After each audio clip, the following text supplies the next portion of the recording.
할렐루야. 저와 여러분들 이제 십자가의 보혈로서 예수님께서 그의 피를 저와 여러분에게 쏟아부어 주셔서 저와 여러분이 구원을 받았습니다. 그래서 그 피를 통하여 첫사랑의 은혜를, 첫사랑의 기쁨을 저와 여러분들이 가지고 살아가야 될 것입니다.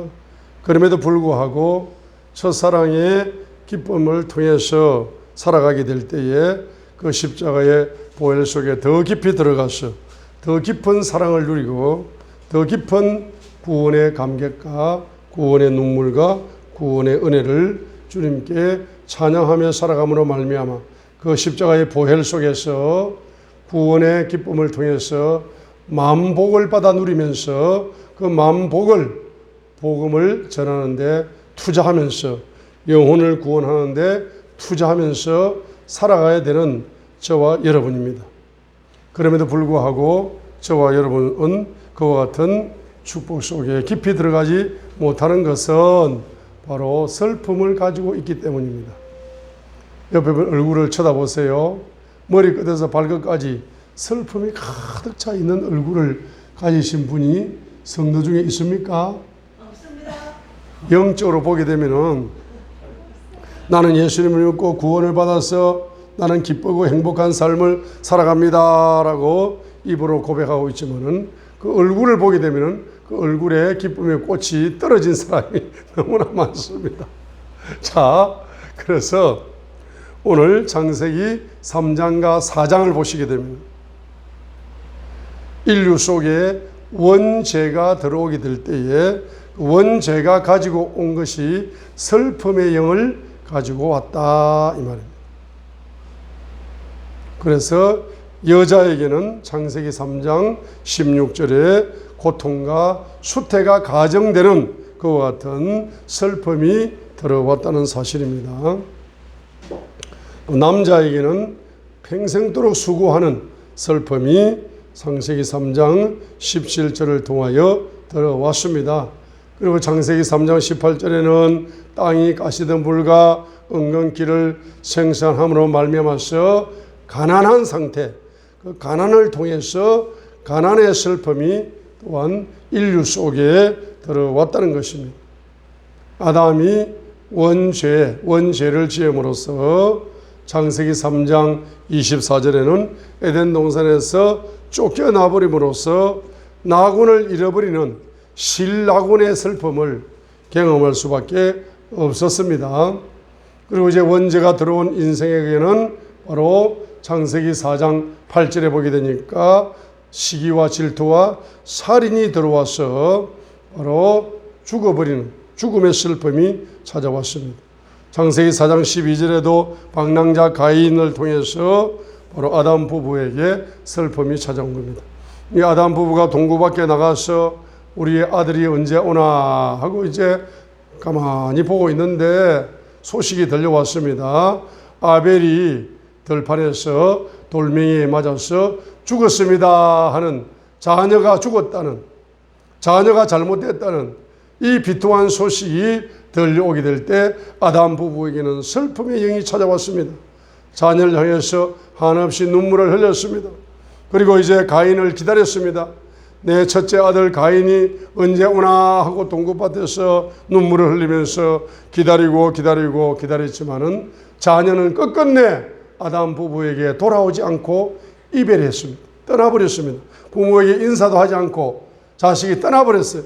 그러니까 부모의 마음속에는 이별의 슬픔이 또한 찾아온 것입니다. 창세기 4장 17절과 24절에 보게 되면은 가인의 가문에 흐르는 불신앙, 그 불신앙을 통해서 또한 슬픔이 가인의 가문 속에 찾아왔다는 사실입니다. 여러분 창세기 19장을 보시기 바랍니다.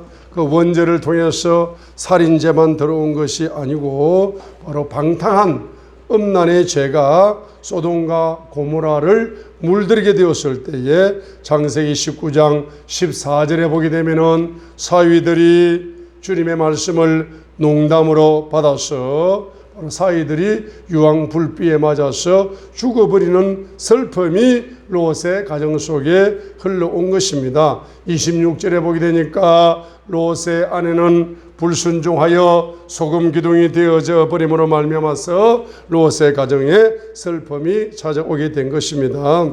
또 롯은 그 슬픔을 견디지 못하고 술을 퍼마시는 거예요. 사이들의 문제, 와이프의 문제, 이런 문제가, 가정적으로 문제가 계속 발생하니까 괴로워가지고 막걸리를 사와가지고 마시는 거예요. 막걸리를 마시는, 술을 마시는, 또는 소주를 사와가지고 마시는, 이렇게 술을 사와가지고 마시고 막걸리를 사와가지고 마시고 이렇게 하다 보니까 바로 두 딸과 동침하게 되는 죄로 말미암아서 모압과 암몬 후손에게 조상 대대로 가문의 슬픔이 전이되어 내려가는 이와 같은 슬픈 역사가 나타나고 있는 것입니다. 그래서 바로 불신앙을 가지게 되면 창세기 4장 17절부터 24절까지의 가인의 가문 속에는 바로 어마어마한 문화가 발전했습니다. 문화가 발전했는데 바로 문화가 발전하면 할수록 어떤 역사가 일어납니까? 술을 먹고 노래를 부르고 악기를 연주하는 이와 같은 21절, 창세기 4장 21절처럼 가인의 가문에서는 악기를 연주하면서 문화 우선주의로, 예배보다 문화를 더 사랑하는 우선주의로 나가게 될 때마다 순간적으로는 기뻤지만은 그 가문 속에 슬픔의 영이 점점 증가되어져서 나타났다는 것입니다. 그러면서 22절, 창세기 4장 22절에 나타난 것처럼 바로 전쟁 문화를 통해서, 바로 전쟁을 통해서 슬픔이 증가된다는 사실입니다. 창세기 4장 17절과 24절에서 불신앙을 통해서 슬픔이 오게 되는 것입니다. 그래서 러시아와 우크라이나가 전쟁을 하게 되니까 공습경보만 울려도 방공호로 대피를 해야 됩니다. 그리고 한번 폭탄이 떨어졌다 하면 그냥 아파트가 파괴되고 또 자녀가 죽기도 하고 슬픔이 슬픔을 계속 증가시키는 이 전쟁 문화가 바로 나타났습니다.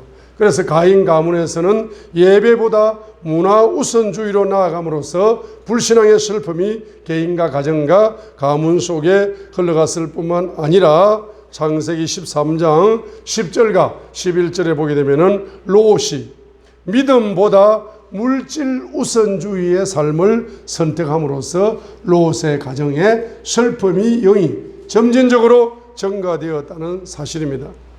심지어는 믿음이 있습니다라고 말하는 아브라함조차 창세기 16장에 보게 되면 약속의 말씀을 믿는 믿음보다 현실 우선주의를 선택하여 하갈을 선택해 버림으로 말미암아 이스마엘이 태어남으로써 그 가정에는 슬픔이 또한 찾아왔다는 사실입니다. 여러분 창세기 19장 30절로 38절에 롯의 후손들, 그죠?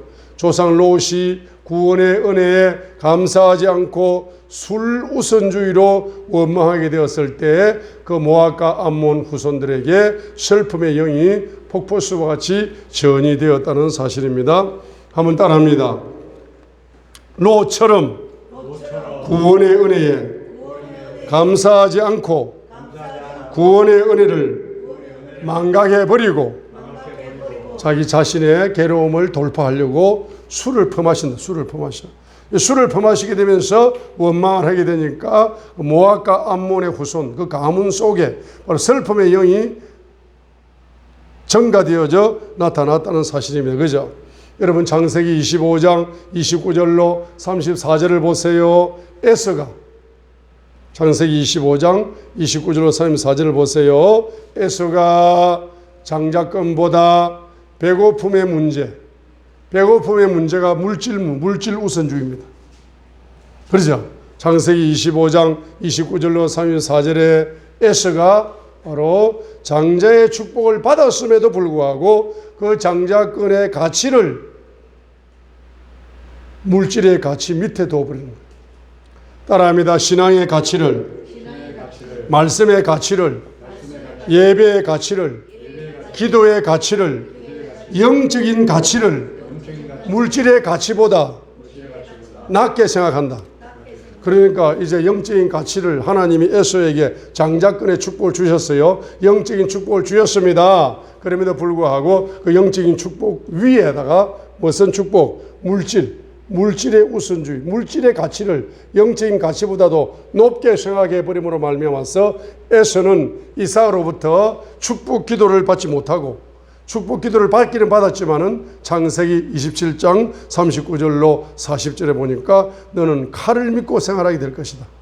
칼을 믿고 생활하게 될 것이다.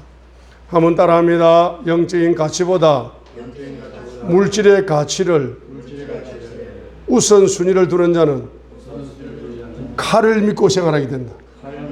경제 전쟁터에서 끊임없이 상처를 받는다. 경제 전쟁터에서 끊임없이 패배한다. 경제 전쟁터에서 끊임없이 고통을 당한다. 경제 문제로 끊임없이 괴로움을 당한다. 이것이 바로 에서의 삶입니다. 이삭이 바로 에서를 축복하는데 어떻게 축복했습니까? 너는 칼을 믿고 생활하게 될 것이다. 너는 칼이 전쟁이야, 전쟁.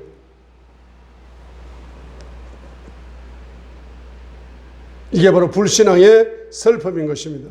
물질 문제 때문에 끊임없이 전쟁하고 끊임없이 고통을 당하고 끊임없이 괴로움을 당하고 끊임없이 스트레스를 받으면서 결론적으로 뭡니까?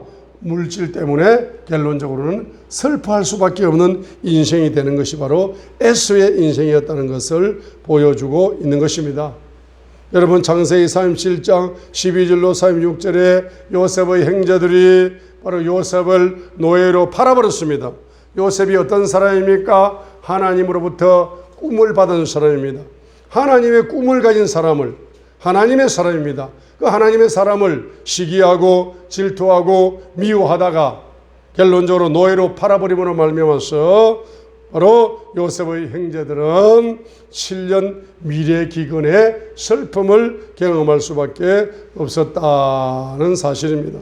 한번 따라합니다. 성령의 사람을 시기하고 질투하고 미워하면은 미래 경제에 반드시 기근이 온다. 미래 경제에 반드시 기근이 온다는 사실을 창세기 45장 6절을 통하여 보여주고 있는 것입니다.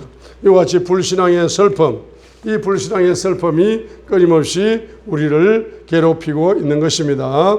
그런데 오늘 이사야 53장 4절에 보십니다. 이사야 53장 4절에 보시게 되니까 예수님께서 우리의 고통을 짊어지고 슬픔을 담당하셨다라고 이사야 53장 4절에서 말씀을 하고 있습니다. 예수님은 바로 우리의 고통을 짊어지셨습니다.